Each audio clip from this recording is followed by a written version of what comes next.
To settle a bill, start by selecting Item Delivery and to view the customer details, input any delivery charges,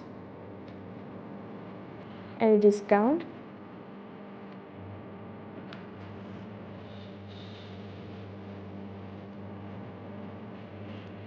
add a reserve commission,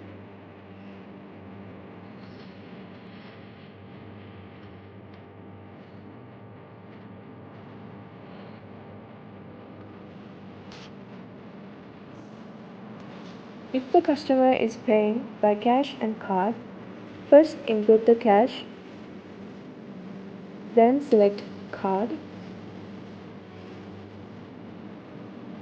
Then if the customer is inputting 500, the balance will be 476 or not. In card, he can pay 24 means he can choose the card type Visa or MasterCard